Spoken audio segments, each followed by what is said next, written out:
franchise starts off with the 5th game in the series being actually the first game in chronological order. The 4 games that came before it are Metal Gear Solid 1 and Metal Gear Solid 2, not to be confused with the games that came even before that named Metal Gear and Metal Gear Solid 2 Solid Snake. Fuck, I already lost you.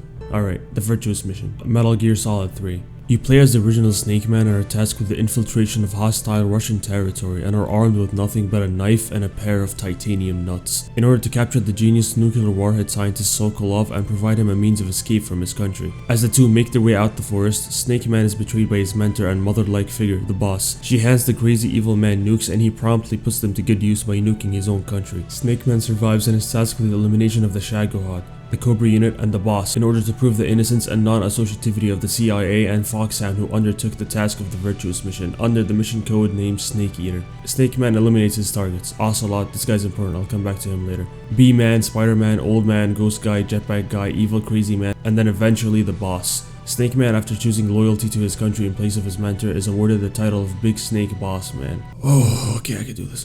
The next couple games in the franchise showcase the sorrow Snake Man had felt at the end of Metal Gear Solid 3. He spearheads multiple private military corporations which attempt to carry out the boss's legacy. The Patriots, MSF, Outer Heaven, and Diamond Dogs all had their own ideas on how to fulfill the boss's dream of ending all human conflict. Case in point, they all become corrupt and lose sight of the main goal. Metal Gear Solid 1. Solid Snake infiltrates Shadow Moses Island in order to stop Liquid Snake from creating Metal Gear Rex, a bipedal war machine capable of launching a nuke from any position to any target throughout the globe. He recruits Pisspan, Sniper Wolf, Psycho Mantis, and many other ex-Foxhound members in order to make sure the project goes off without a hitch. There are 4 codec operatives that were tasked with supporting Snake during his infiltration mission. Mei Ling, Naomi Hunter, Major Campbell, and Miller, Solid Snake's master and mentor, who you later find out was Liquid in disguise the whole time. Naomi Hunter is the mission's doctor and is to provide medical advice through the codec in case Solid Snake needs it. Only she secretly hates Solid Snake as she thinks he was the cause of her brother's Frank Yeager's demise. Frank Yeager was an in-field support operative for the first 2 games, Metal Gear and Metal Gear Solid Snake 2, where he was done in by Big Boss's forces. And as such, Naomi's whole participation in the Shadow Moses incident was out of revenge for her brother. She implanted Solid Snake with a deadly virus known as Fox Die, which causes specific people around Solid Snake who hold a genetic match to whoever Naomi wants to kill succumb to a heart attack and die. The virus also causes immense pain and rapid aging within his body, thus killing Solid Snake slowly as well as all those around him. Then both Snake and Naomi find out that Frank Yeager is still alive, who is now known as the cyborg ninja Grey Fox. He helps Solid Snake out by cutting off Revolver Ocelot's arm, the very same Ocelot from Metal Gear Solid 3, and later sacrifices himself in order to defeat Metal Gear Rex. Then Solid Snake and Liquid have a showdown on top of Rex, where Liquid explains to Solid Snake how they are the genetic children of Big Boss, and are only mere copies of the real thing.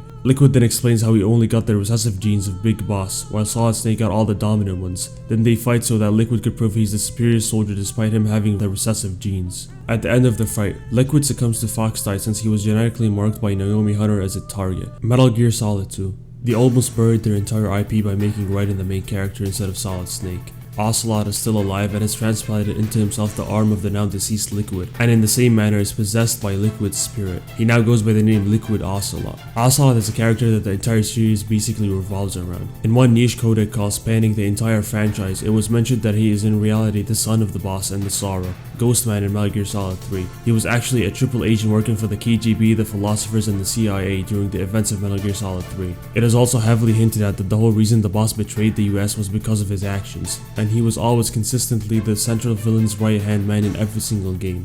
The main villain in this title is Solidus. Solidus is the most genetically identical copy to Big Boss. They are not only similar but identical in their genetic makeup, and is also a big brother to the twins Solid and Liquid.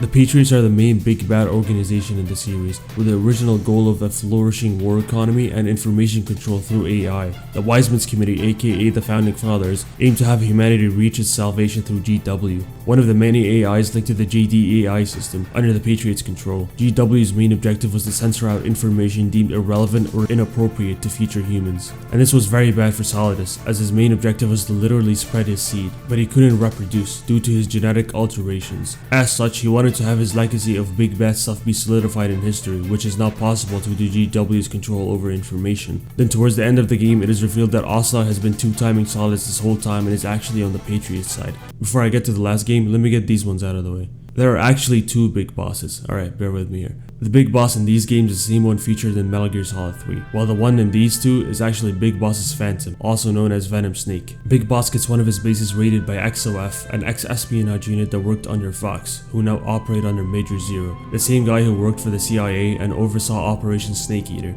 He did this to exact revenge on Big Boss since he felt that he was betrayed by Big Boss when he left the Patriots as one of the founders, due to a disagreement between the two on what the boss's dying will was. And as such, Big Boss had to make another of himself. During the attack on Mother Base, Big Boss was accompanied by a doctor who after the incident falls into a 9-year coma. Big Boss uses all that time to manipulate the doctor's psyche using hypnosis and plastic surgery, basically gaslighting him into believing he was Big Boss. So the Big Boss Solid Snake kills in the first game is actually the Big Boss's Phantom, but then he kills the real one in the next game, so it's all good. Metal Gear Solid 4, Sons of the Patriots. The Patriots have succeeded. War is now just a business. The world is now governed by weapon ID locks mandated by the Patriots to dictate who's allowed to kill who. Guns, tanks, unmanned weaponry, nukes from all nations are now governed by the SOP system, which uses nanomachines implanted in every soldier's body in order to keep tabs on all wars being waged around the globe. The nanomachines control every aspect about the subject's body. As such, whoever has control over the whole system has control over the world. Liquid's won control over the Sons of the Patriots system, which causes Solid Snake to come out of retirement and assassinate Liquid. In order for Liquid to gain control of SOP, he needs the genetic data from Big Boss. Since Big Boss is dead, the next closest match is Solid's body, which was barely kept alive by the nanomachine too. Liquid acquires the genetic code and gains control of GW, and now all he has to do is destroy the main AI, JD, which is also responsible for giving authorization to use weapons of mass destruction. Since the founding fathers are now long dead, the fate of humanity now rests in the hands of GW. Solid Snake manages to destroy the AI network, and is at his wit's end due to the reproduction of the Fox-Die virus within his body, which if left alive much longer will cause a global pandemic of heart attacks. Liquid Ocelot gives him one last jab and tells him that he's been playing into his hands all along. He was never on the Patriots side, and all he wanted to do was destroy the Patriots as they misunderstood the will of the boss. Then during the funny old man fight, Ocelot's side of the character surfaces and then explains to Snake that he was never possessed, he was only pretending to be this whole time. The whole time he was a revolver Ocelot as he sees through Big Boss's ambition till the very end, where he is killed by Snake's virus. Snake, afraid of becoming a biological weapon, makes a decision to take his own life. That is when Big Boss decided to show up and completely hijack the series. Apparently, Snake gets to live because Grabin magic, and the guy that Ocelot's been working for this whole time was actually the monkey all along.